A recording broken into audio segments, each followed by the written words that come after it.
Okay, ये question last class में किया था।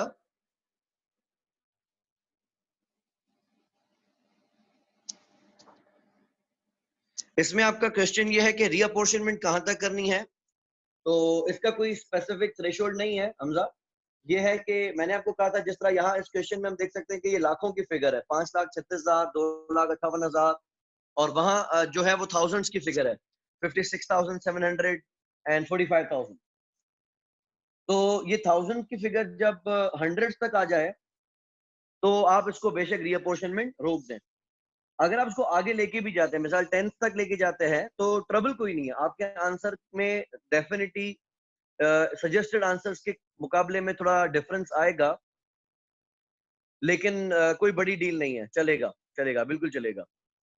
तो बेहतर ये होगा, अगर लाखों की फिगर है उसको भी आप हंड्रेड्स में लेके आ जाएं, या थाउजेंड की फिगर है उसको आप 10th तक लेके जाएं या हंड्रेड तक में रोक दें, कोई बड़ा मसला नहीं है। लेकिन कोशिश सिर्फ ये करनी है कि नेग्लिजिबल अमाउंट तक लेके जाएं।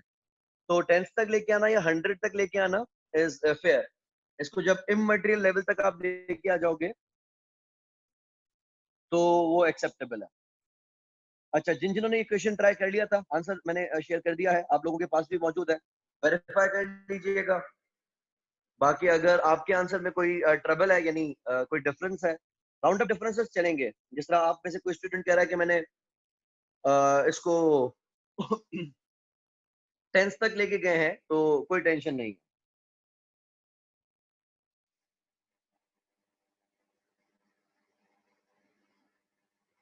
हमजा जी, फर्क पड़ेगा, लेकिन अगेन कोई लॉजिकल मिस्टेक नहीं है। आप ये पूछ रहे हैं कि वैसे अगर सीक्वेंस देखी जाए तो लॉजिस्टिक्स पहले आ रहा है और मेंटेनेंस बाद में आ रहा है।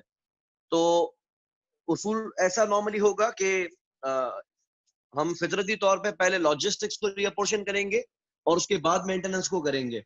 लेकिन अगर किसी स्टूडेंट ने पहले मेंटेनेंस को किया है, बाद में लॉजिस्टिक्स को किया है, तो नॉट अ बिग डील। बिल्कुल भी इसमें कोई कॉन्सेप्चुअल या लॉजिकल मिस्टेक नहीं है, लिहाजा आपको पनिशमेंट नहीं मिलेगी, आपके मार्क्स डिडक्ट नहीं होंगे। हम बिल्कुल ऐसा कर सकते हैं। सिर्फ एक चीज ऑब्जर्व हो सकती है कि दो चीजें होती हैं। पहला, तीन चीजें होती हैं। पहला, सर्विस डिपार्टमेंट की सर्विसेज लेता ही नहीं। अगर ऐसा है तो फिर तो आप किसी भी तरीके से रीअपोर्शनमेंट कर सकते हैं। दूसरा था कि एक सर्विस डिपार्टमेंट दूसरे सर्विस डिपार्टमेंट की सर्विसेज ले रहा है, लेकिन दूसरा सर्विस डिपार्टमेंट पहले की सर्विसेज पलट के नहीं ले रहा। तो इन दैट केस पहले आप रीअपोर्शनमेंट जिसमें सर्विस डिपार्टमेंट सर्विसेज ले रहा है वो दे दें, उसके बाद आप दूसरे डिपार्टमेंट को देंगे, तो आपको स्टेप बार बार रिपीट नहीं करना पड़ेगा। बाकी अगर रिपीटेड है, यानी हर सर्विस डिपार्टमेंट दूसरे सर्विस डिपार्टमेंट की सर्विसेज एंजॉय कर रहा है, तो आप सीक्वेंस कोई भी रख सकते हैं और इसको किसी भी लेवल तक राउंड अप कर सकते हैं। इससे कोई भी परेशानी नहीं है, चलेगा बिल्कुल। हाँ हाँ, कोई इशू नहीं है हमजा, आंसर चेंज आएगा। लेकिन मैं ये कह रहा हूं कि हमारा आंसर एग्जैक्टली एग्जामिनर जैसा आए, ऐसी बात जरूरी नहीं है।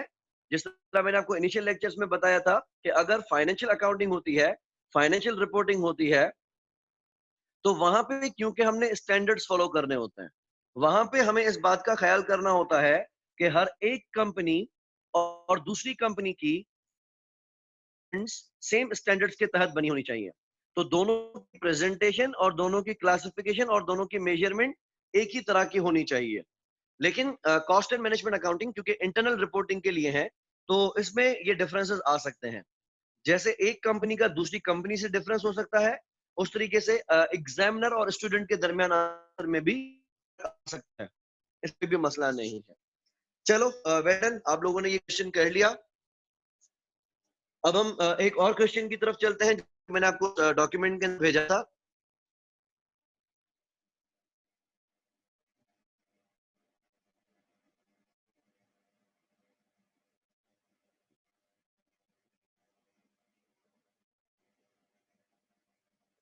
ओके, ये एक छोटा सा क्वेश्चन है, ऑल्दो बिट ओल्डर।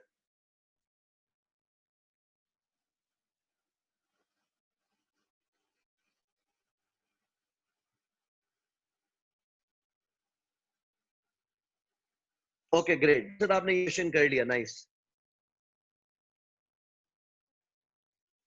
इसमें क्या कहा था, दो प्रोडक्शन डिपार्टमेंट्स है और दो सर्विस डिपार्टमेंट्स है। प्रोडक्शन डिपार्टमेंट ए है, प्रोडक्शन डिपार्टमेंट बी है।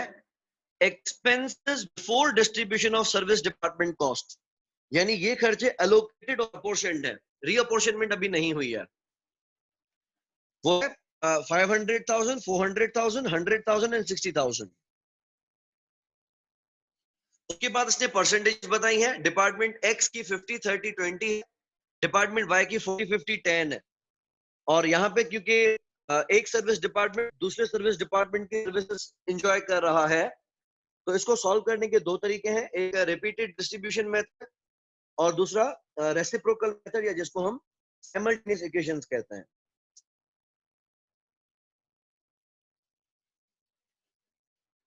फेयरली इजी, आप इक्वेशन मजे से रखते हैं। डिपार्टमेंट एक्स को उसका खुद का खर्चा 100 चार्ज होगा, प्लस 20% ऑफ वाई चार्ज होगा, और डिपार्टमेंट वाई को उसका खर्चा 60,000 चार्ज होगा, प्लस 10% ऑफ एक्स चार्ज होगा। तो ये इक्वेशन बना के आप सॉल्व करेंगे and you will get the answer directly. तो आपको दो कहे गए हैं, एक रिपीटेड डिस्ट्रीब्यूशन मेथड के थ्रू सॉल्व करने को कहा गया है और दूसरा साइमल्टेनियस इक्वेशंस के थ्रू कहा गया है। ये क्वेश्चन भी आप ट्राई कर लेंगे। ओके, स्प्रिंग 16 का क्वेश्चन है, ये हम अभी मिलके सॉल्व कर लेते हैं।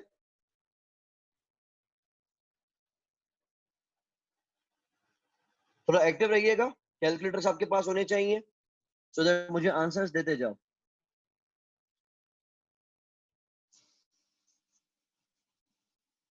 Omega Industries Limited produces two products, alpha and beta.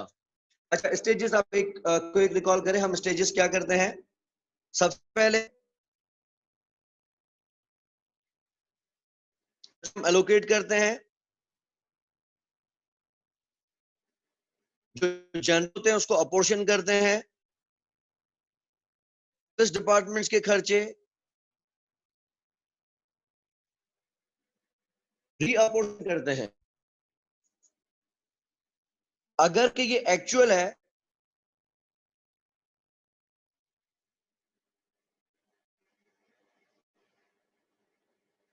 ये डेटा से पता चलेगा। अगर एक्चुअल ओवरहेड है तो अगली स्टेज है इसको कंपेयर करना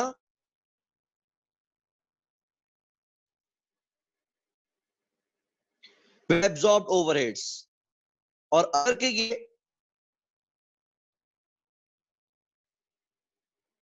हम वक्त से पहले कर रहे हैं, बजटेड ओवरहेड्स है, तो अगला स्टेप है हम इसको करेंगे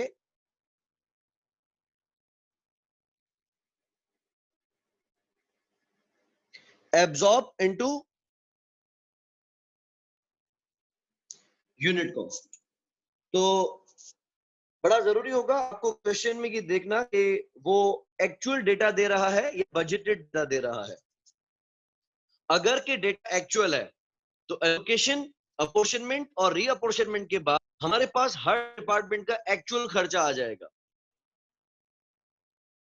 अगर के बजटेड है तो एलोकेशन, अपोर्शनमेंट और रीअपोर्शनमेंट के बाद अब हम एब्जॉर्ब करने जाएंगे।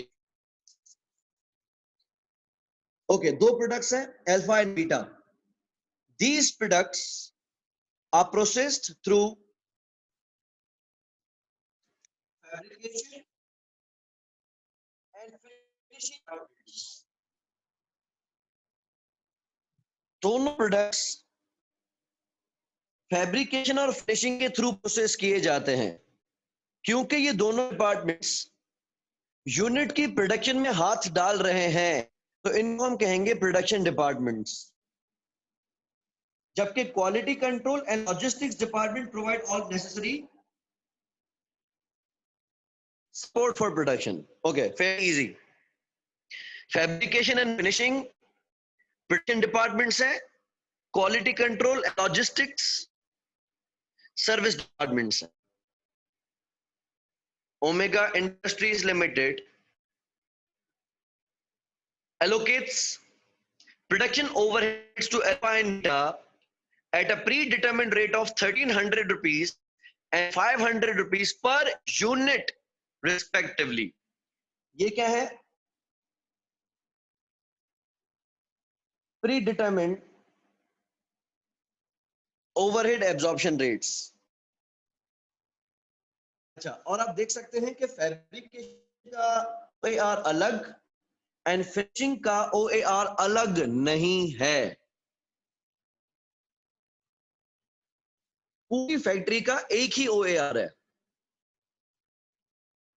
जो कि 1300 रुपए अप्लीकेबल होता है अल्फा के ऊपर और 500 रुपए अप्लीकेबल होता है बीटा के ऊपर। लेकिन फैब्रिकेशन का अलग और फिनिशिंग का OAR नहीं है।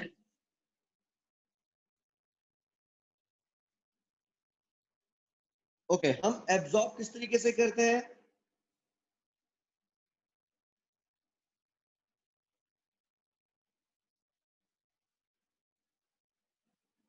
ओवरहेड कहां जाता है? ये पहले जाता है WIP इन्वेंट्री में, यूनिट मुकम्मल होने पे जाता है फिनिश गुड्स में, और यूनिट बिकने पे जाता है कॉस्ट ऑफ सेल्स में।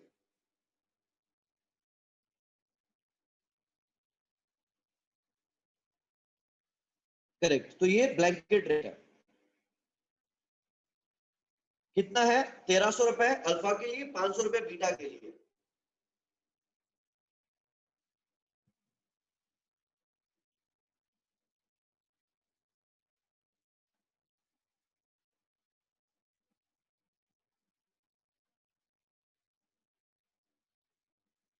यानी हर अल्फा का यूनिट बनता जाएगा और 1300 रुपए हम उसको चिपकाते जाएंगे।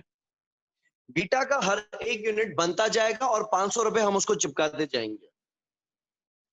बिल्कुल लास्ट में लिखा हुआ है 8000 units of alpha and 10,000 units of beta were produced during the month of December 2015. Actual level of activity हमें given है। अल्फा के हमने बनाए हैं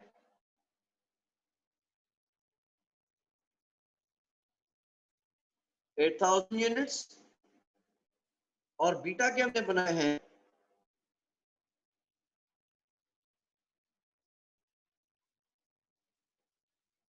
10,000 यूनिट्स।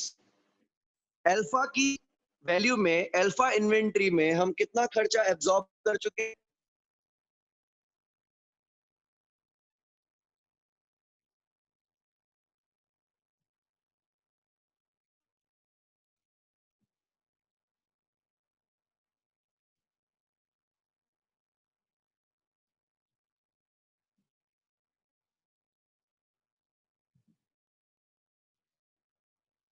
$10,400,000।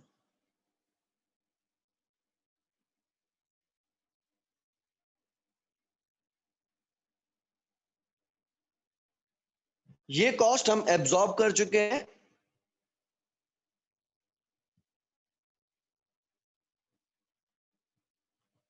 अल्फा वैल्यू में, और बीटा में कितना कर चुके हैं? 500 पर यूनिट, और उसके 10,000 यूनिट्स हैं 5 मिलियन।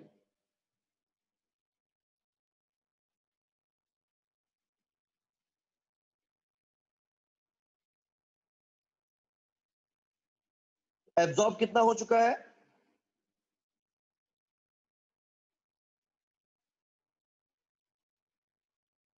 15 मिलियन,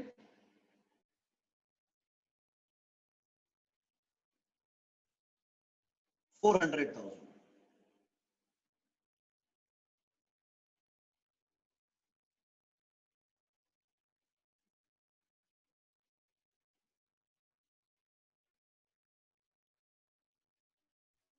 ये क्या हमारा वर्क इन प्रोग्रेस में या फिर इन्वेंट्री की वैल्यू में? ठीक हो गया। अब मांगा क्या है? आगे इसने हमें बताया है फॉलोइंग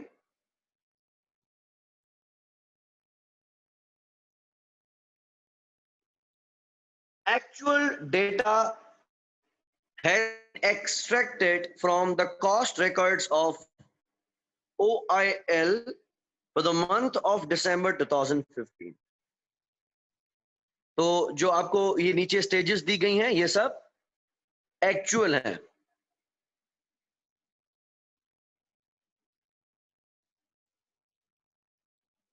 इंडायरेक्ट लेबर हर डिपार्टमेंट के नाम के साथ लिखा हुआ है, यानी ये एलोकेटेड हो गया।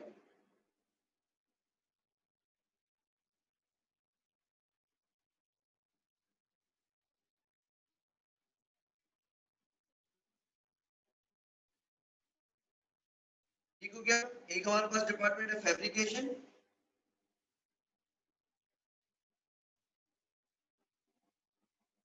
देन है फिनिशिंग, क्वालिटी कंट्रोल, लॉजिस्टिक्स। यहाँ पे हम लिख देते हैं कि हमने बेसिस क्या यूज किया है और टोटल कितना है।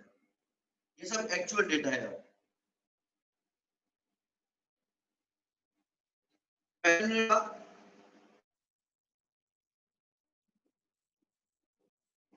इनडायरेक्ट लेबर, बेसिस क्या यूज कर रहे हैं, कोई बेस हम यूज नहीं कर रहे हैं क्योंकि ये पहले से ही एलोकेटेड है। और इंडे पर है कितना, 1500, 1200, 500, 400।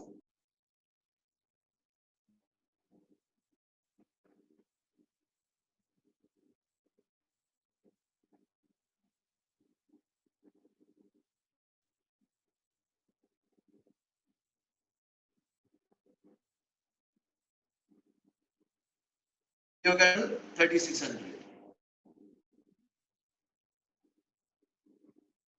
अच्छा, अब दूसरा खर्चा जो हमें क्वेश्चन में गिवन है वो है फैक्ट्री रेंट 2 मिलियन का।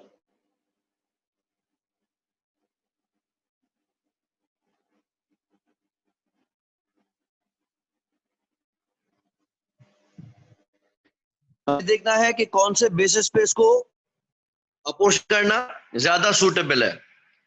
बेसिस हमें गिवन है cost of plant, floor area square feet, power kilowatt hours. Correct. तो हमने इसको किस बेसिस पे करना है, एरिया के बेसिस पे। टोटल फैक्ट्री कितने स्पेस पे बनी हुई है, 20,000 स्क्वायर फीट पे। तो आपने कैलकुलेशन में दिखा दिया कि हमने इसको किया है एरिया के बेसिस पे। तो 2000 डिवाइडेड बाय 20,000 ना 10%, यानी 0.1।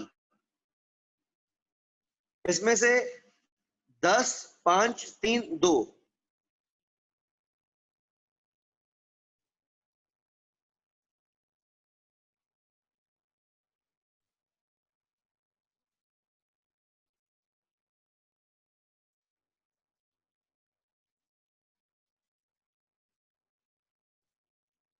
ठीक है, सो इट इज 0.1 पर स्क्वायर फीट। यानी अगर हम वैल्यू देखते हैं तो उसका 10% किराया है एरिया के हिसाब से। ये टूट गया, ठीक हो गया। दूसरा हमारे पास है पावर की 1200।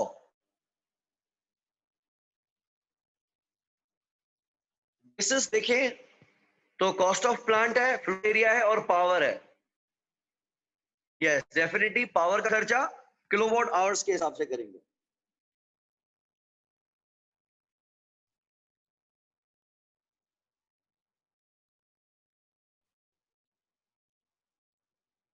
टोटल खर्चा है 12 लाख।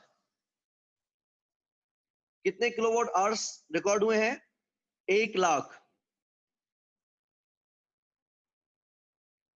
0.012 सही है। 12 डिवाइड 1 लाख, 0.012 मल्टीप्लाई 50,000, 10,000, 4,000, 6,000।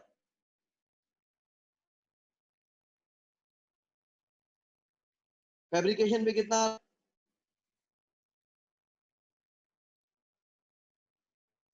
600।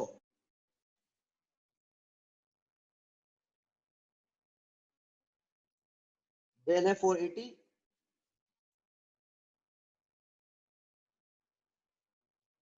48 and 72.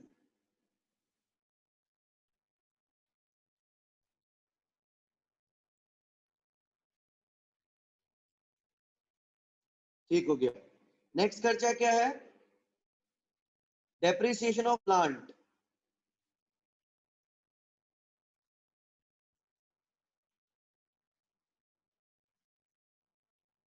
करें किस बेसिस पे करेंगे? प्लांट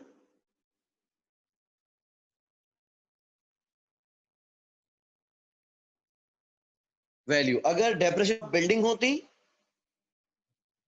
तो हम एरिया के बेसिस पे कर सकते थे। It is 9000।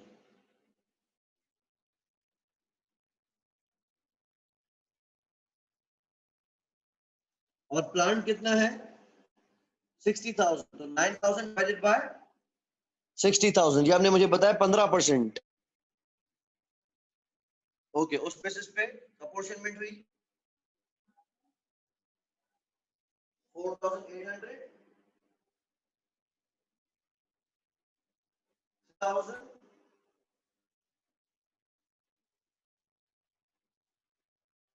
300 and 900।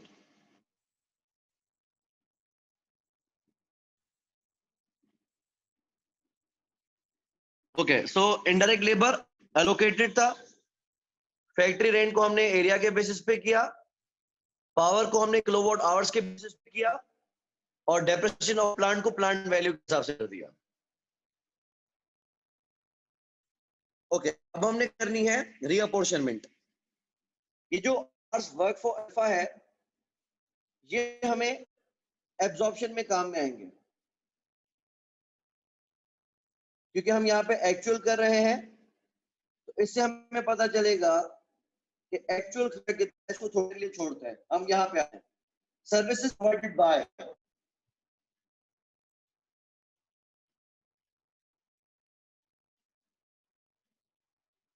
For sake of reapportionment. Fabrication का खर्चा कितना हुआ?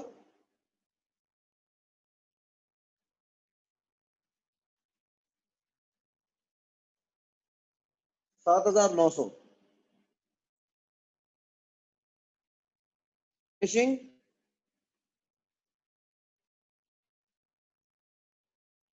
5,180।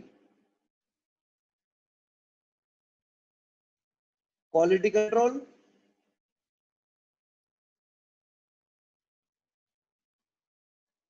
1148 and logistics 1572। टोटल कितना है? 14,000 सर।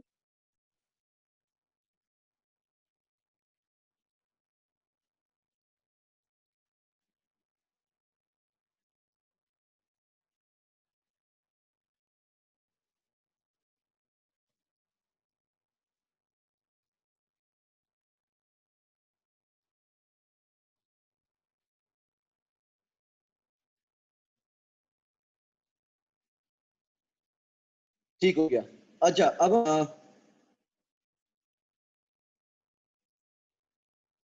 हमें कंप्यूट करना है कि एक्चुअल खर्चा कितना है। तो इसमें आप देख सकते हैं कि logistics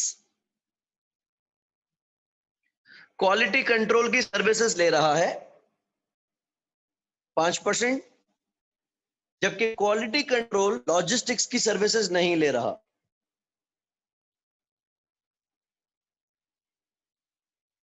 in fact quality control logistics की सर्विसेज ले रहा है, जबकि लॉजिस्टिक्स क्वालिटी कंट्रोल सर्विसेज नहीं ले रहा।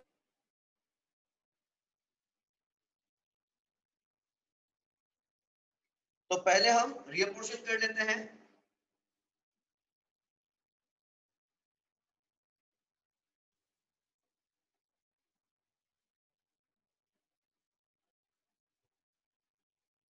लॉजिस्टिक्स की कॉस्ट को, कि लॉजिस्टिक्स का खर्चा क्वालिटी कंट्रोल के पास आ जाए, और फिर क्वालिटी कंट्रोल का खर्चा प्रोडक्शन डिपार्टमेंट के पास चला जाए। 2 स्टेप्स में जान छूट जाएगी, नहीं तो रिपीट करना पड़ेगा। 60, 35 and 5%. Logistics 50, 72 का 60%.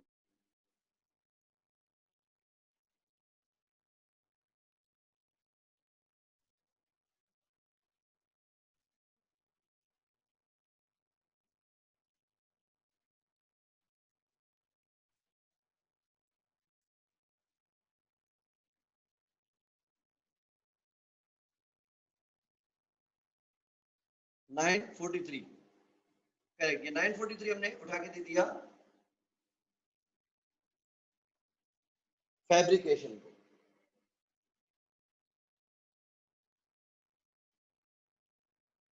फिर 35% जाएगा फिनिशिंग को,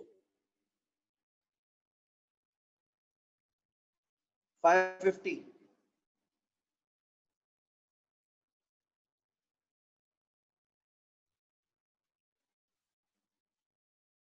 और 5% जाएगा क्वालिटी कंट्रोल को, 79.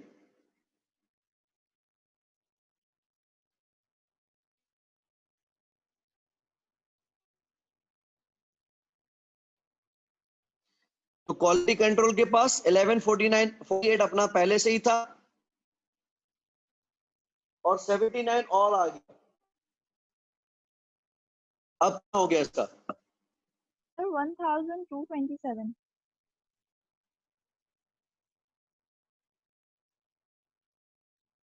1227.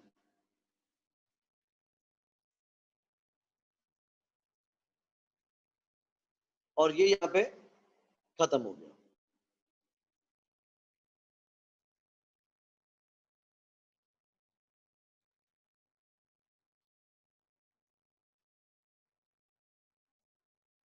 Quality control 40% and 60%. 1227 का 40%.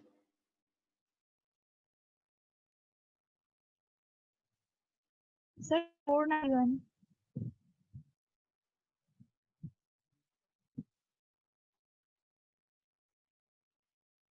491.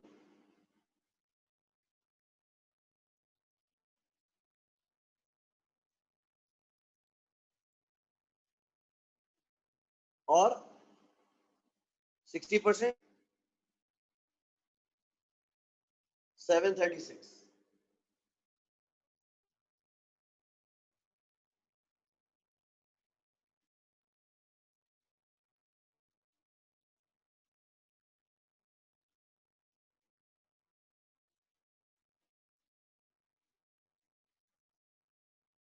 फैब्रिकेशन पे एक्चुअल कॉस्ट कितनी आ गई?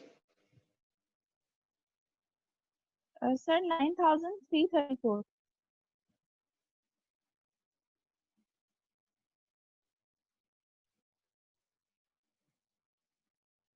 9334.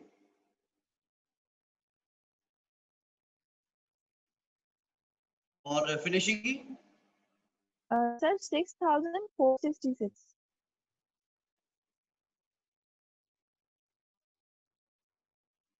6466.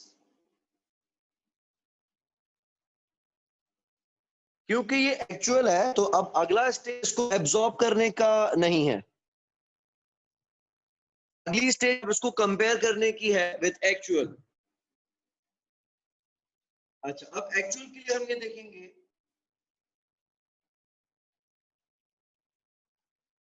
कि प्रोडक्ट अल्फा की कॉस्ट एक्चुअल कितनी है और प्रोडक्ट बीटा की एक्चुअल कॉस्ट कितनी है. ऊपर यहां बताया गया है ask work for alpha. Fabrication ने अपने 70% घंटे अल्फा के लिए काम किया है.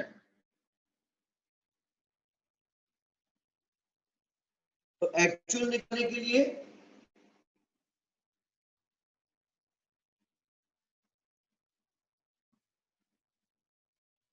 हमने रखा फैब्रिकेशन. फैब्रिकेशन का खर्चा कितना है?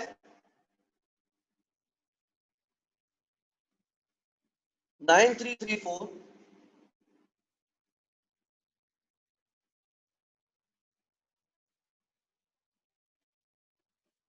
और काम किया गया है 70% और 30%।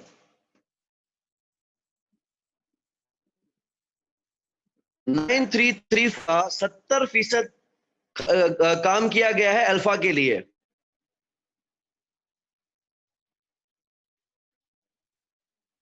Sir, 6,540.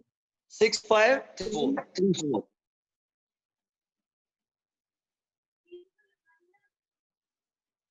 और 30% काम किया गया है बीटा के लिए।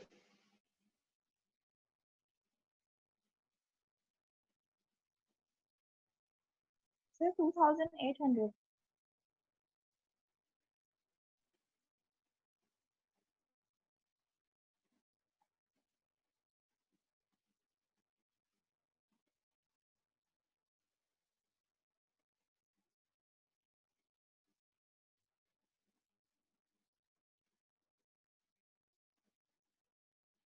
2800।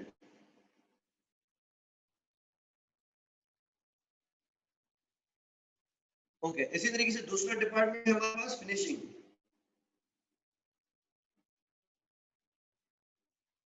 फिनिशिंग की एक्चुअल कॉस्ट आप लोगों ने कैलकुलेट की है 6466।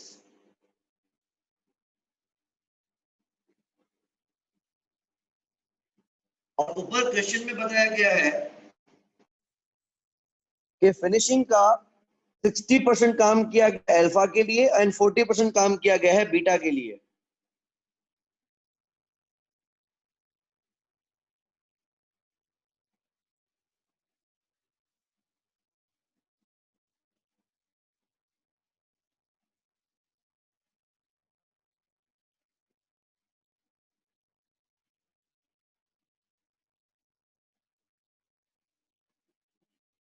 Three eight 79.6।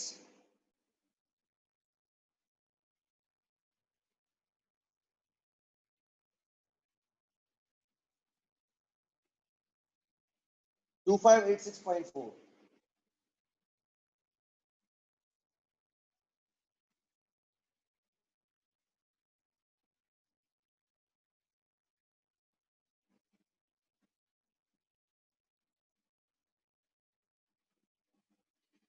तो अल्फा की के ऊपर एक्चुअल फिक्स्ड प्रोडक्शन ओवरहेड कितना आ गया?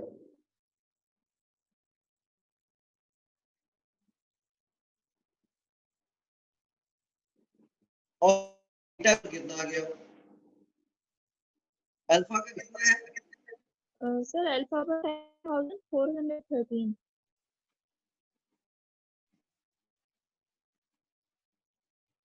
10414।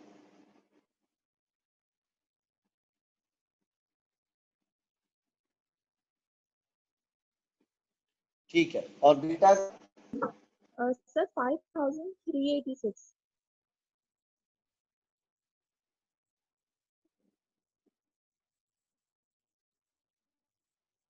5386।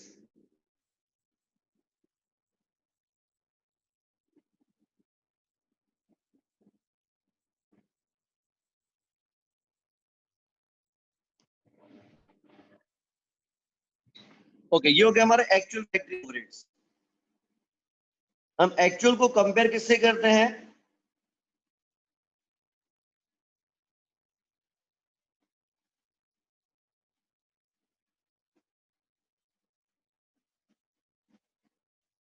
एब्जॉर्ब फैक्ट्री ओवरहेड से। हमने पहले किया था अल्फा को हमने एब्जॉर्ब किया था 10,400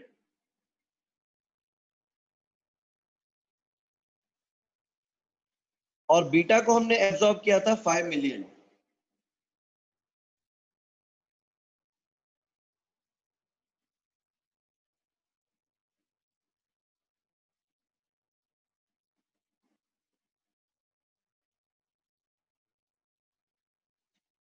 अल्फा में आपने एब्जॉर्ब किए हैं 10,400, खर्चा 13 पॉइंट के ज्यादा है, आपने अंडर एब्जॉर्ब किया है।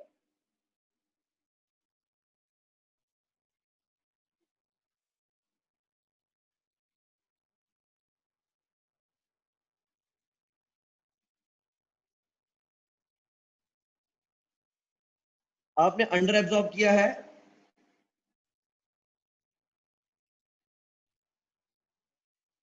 13.6 और वहां हमने एब्जॉर्ब किया है 5 और खर्चा है 5386.4। एक्चुअल खर्चा वहां भी ज्यादा है, वहां भी हमने अंडर एब्जॉर्ब किया है।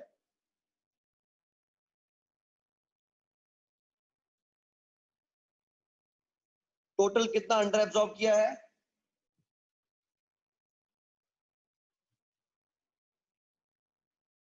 400, sir.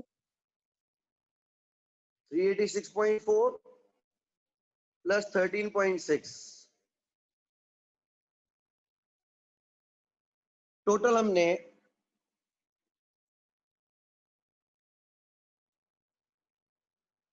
4 लाख रुपए का ओवरहेड अंडर एब्जॉर्ब कर दिया। ये कहां जाएगा?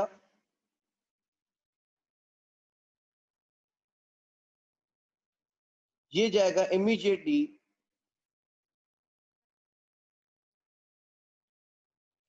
प्रॉफिट और लॉस। तो टोटल कॉस्ट में से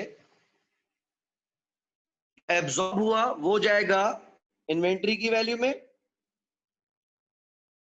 15,400।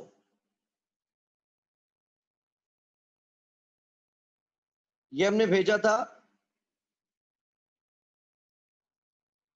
वर्क इन प्रोग्रेस में और इन्वेंट्री की वैल्यू में। एक्ट कॉस्ट कितनी है? 10,413.6 प्लस 5386। एक्चुअल हमारी कॉस्ट है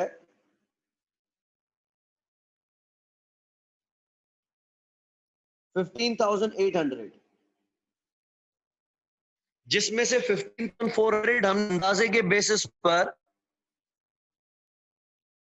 प्री डिटरमिन करते हुए अंदाजे के बेसिस पर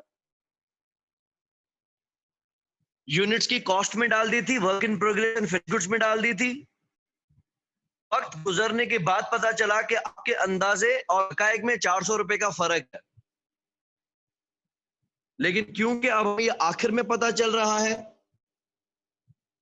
तो इस 400 को इमीडिएटली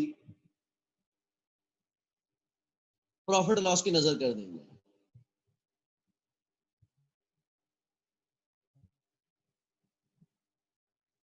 किसी को कंफ्यूजन हो तो पूछ सकते हैं।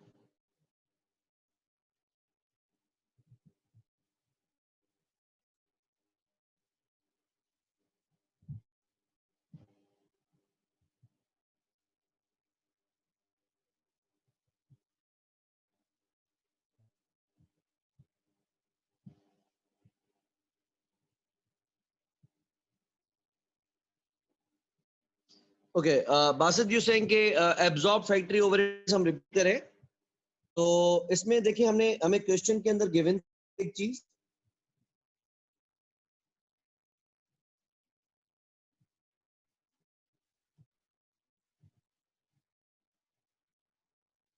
इस लाइन में आप देखें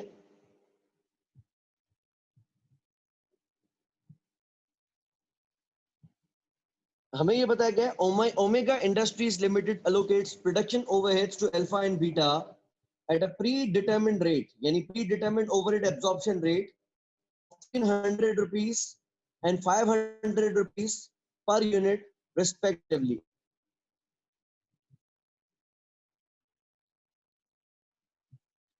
Any under or over absorbed rates are adjusted to cost of sales. यकीनन हमें दो चीजें अनसर्टेन रहती हैं जो हम काफी टाइम से डिस्कस कर रहे हैं। पहला कि हमारी जो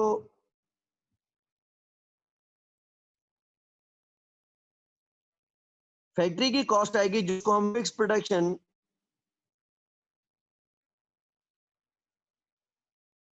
ओवरहेड कहते हैं, ये हमें नहीं पता कि दरअसल कितना आएगा। इसमें मुख्तलिफ खर्चे थे, इनडायरेक्ट कॉस्ट थी, इनडायरेक्ट मटेरियल है, इनडायरेक्ट लेबर है, फिर रेंट है, सुपरवाइजर सैलरी है, हीट एंड लाइट है, इंश्योरेंस कॉस्ट है। ये खर्चे by the end of the year, by the end of the month में आते हैं, हमें अभी नहीं पता। दूसरा, लेवल ऑफ एक्टिविटी।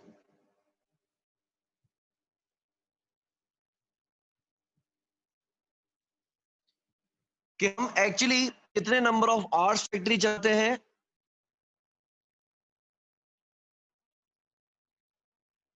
या फिर कितने यूनिट्स बनाते हैं। तो जब तक हमें हकाइक पता चले, हम एक अंदाजे पे चलते हैं और OAR निकालने के लिए क्या करते हैं, हम अंदाजा लगाते हैं, that is budgeted fix production overheads, इसको डिवाइड करते हैं नॉर्मल लेवल ऑफ एक्टिविटी,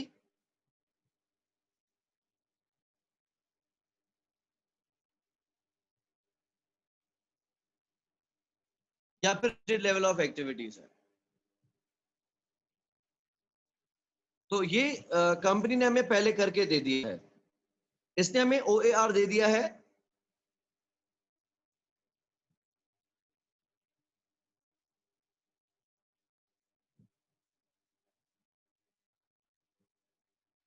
से फॉर इंस्टेंस हमने आवर्स के बेसिस पे किया,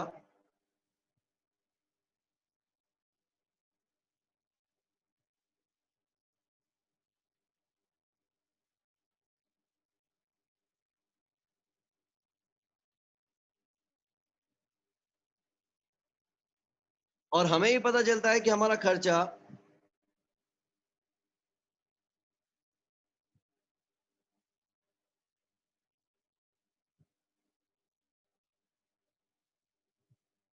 325 रुपए मशीन आ रहा है, यानी हमारे फैक्ट्री में 1 घंटा मशीन चलने का खर्चा 325 रुपए है।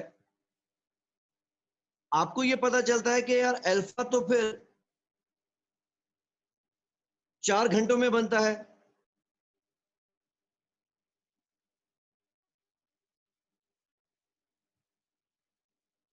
अगर 1 घंटा 325 रुपए का है तो 4 घंटे का खर्चा कितना होगा?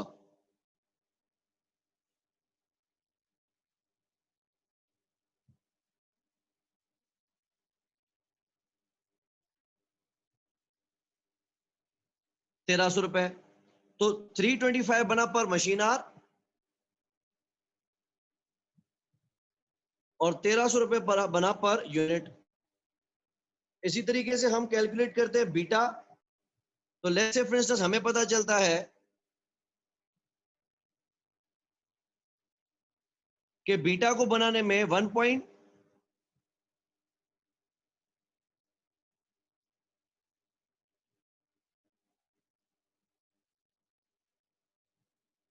1.538 आवर्स पर यूनिट लगते हैं,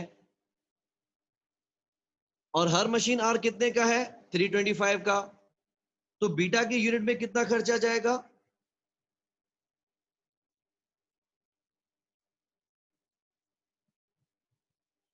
₹500।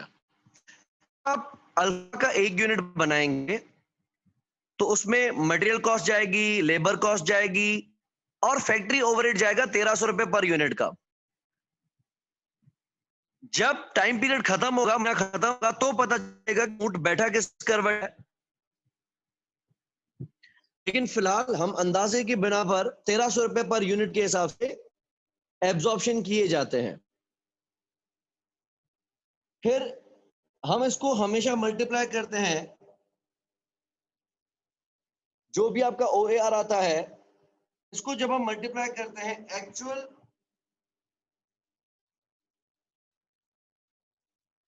लेवल ऑफ एक्टिविटी से, तो ये आ जाता है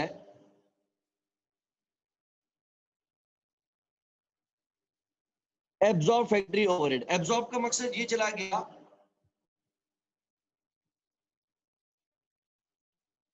इन्वेंट्री की वैल्यू में। तो हमें इसने बताया था कि एक्चुअली हमने अल्फा के 8000 यूनिट्स बनाए हैं और बीटा के 10,000 यूनिट्स बनाए हैं। उस हिसाब से हमने 1300 रुपए के हिसाब से 8000 यूनिट्स में 1,04,00,000 रुपए, और बीटा में 500 रुपए पर यूनिट के 10,000 यूनिट्स में 50 लाख रुपए का खर्चा एब्जॉर्ब कर दिया, ये वैल्यू में जा चुका। फिर सारी पंचायत घुमा के हमें आखिर में पता चलता है कि एक्चुअल खर्चा तो 15,800 का है, जिसमें से 15,400 हम अंदाजे के बना पे इन्वेंट्री की वैल्यू में भेज चुके हैं, क्योंकि इन्वेंट्री की वैल्यूएशन आखिर में नहीं करेंगे, जब बनता जाएगा इन्वेंट्री की वैल्यू स्टेब्लिश होती जाएगी, क्योंकि पूरे महीने के आखिर में आके हमें सारा काम नहीं करना है, पूरे महीने के दौरान ये काम करते चले होंगे। तो जैसे जैसे यूनिट बढ़ा गया होगा उसमें 1300 में 500 रुपए हम एब्जॉर्ब किए गए होंगे, और जब खत्म हुआ, महीना खत्म हुआ, तो हमें पता चला कि 15,400 रुपए का खर्चा तो हम यूनिट्स की कॉस्ट में एब्जॉर्ब कर चुके हैं। लेकिन कंपनी को भरना तो एक्चुअल खर्चा 15,008 का है, जिसमें 400 रुपए का खर्चा आपने कम एब्जॉर्ब कर दिया है, वो आपको अब भरना पड़ेगा, और इसको हम चार्ज कर देंगे प्रॉफिट लॉस में। हेडिंग कौन यूज करेंगे? हेडिंग यूज करेंगे कॉस्ट ऑफ गुड्स सोल्ड, क्योंकि ऊपर लिखा था कि जितना भी अंडर या ओवर एब्जॉर्ब होगा, एनी अंडर या over absorb overheads are adjusted to cost of sales.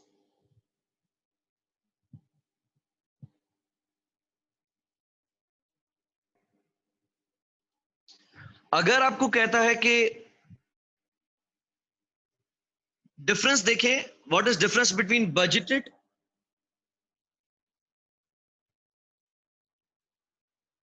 Absorb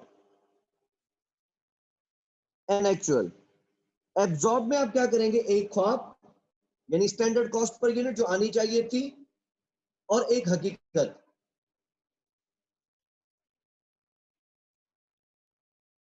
देखो दोनों में डिफरेंस क्या है? बजटेड में सिर्फ ख्वाब ही ख्वाब है, कॉस्ट पर यूनिट भी बजटेड है और एक्टिविटी भी बजटेड है। एब्जॉर्ब में कॉस्ट पर यूनिट बजटेड होगी, लेकिन लेवल ऑफ एक्टिविटी एक्चुअल होगी, और एक्चुअल तो पूरा का पूरा एक्चुअल होगा।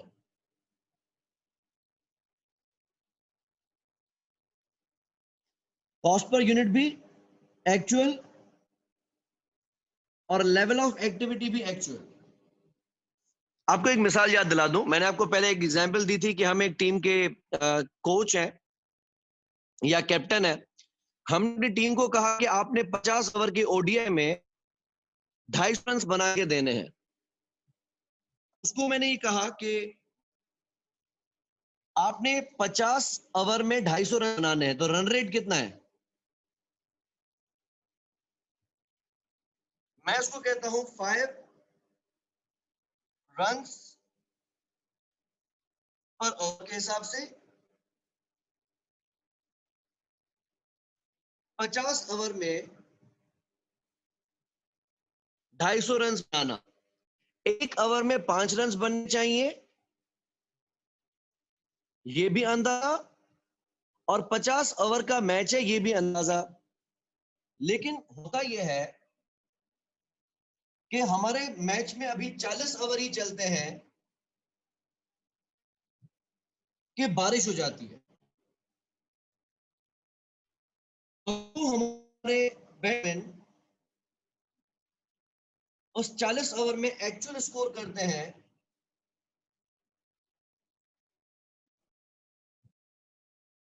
215। मैं 2 रन स्कोर करना है, आप 215 रन बना के आ गए, नालायक हो बिल्कुल, किसी काम के नहीं हो। आइंदा मैं कभी मैच में लेके नहीं आऊंगा, किसी सीरीज में नहीं लेके जाऊंगा।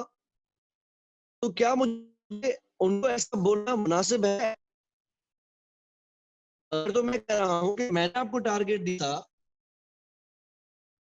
250 रन बनाने का, और आपने बनाए हैं 215 रन, लेकिन क्या इन दोनों को मैं लाइक विद लाइक कंपेयर कर सकता हूं?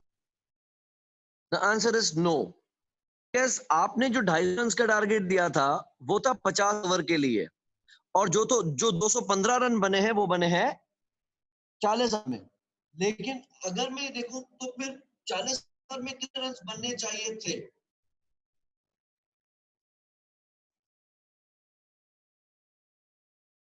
करेक्ट, 200 रन बनने चाहिए थे। इसमें एक ख्वाब है वो 5 रन का है, ये बजट है।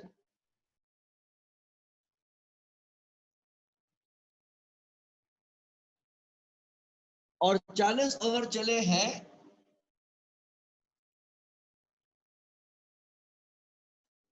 ये एक्चुअल, जबकि इसमें 5 रन बनने चाहिए थे, वो भी बजटेड है, और 50 ओवर चलने चाहिए थे, वो भी बजटेड है।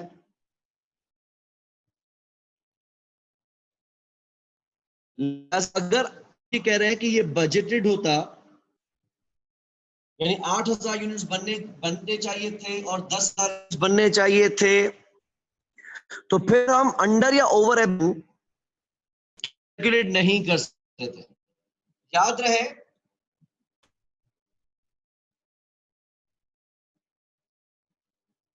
Budgeted fixed overhead versus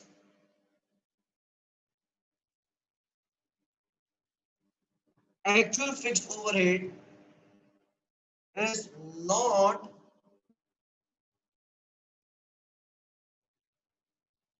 under or over absorption.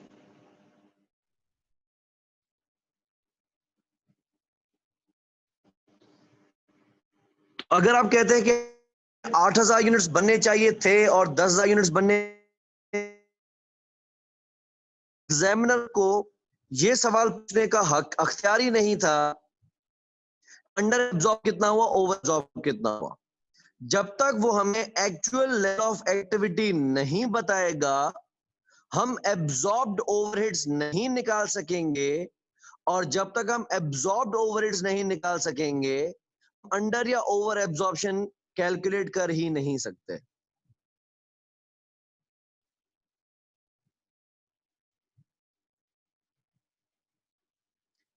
ठीक हो गया? और भी कोई डाउट्स हो तो काइंडली पूछ लें।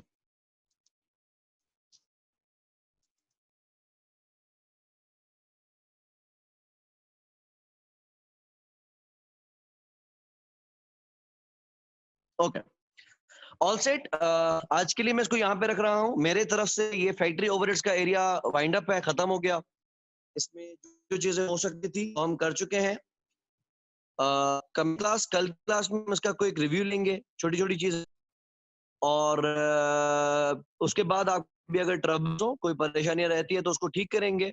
अदरवाइज हम अपने टॉपिक पर मूव करेंगे। हमारे अब 2 मेन टॉपिक्स ओवर हो चुके हैं, एक इन्वेंट्री का और दूसरा फैक्ट्री ओवरहेड्स का।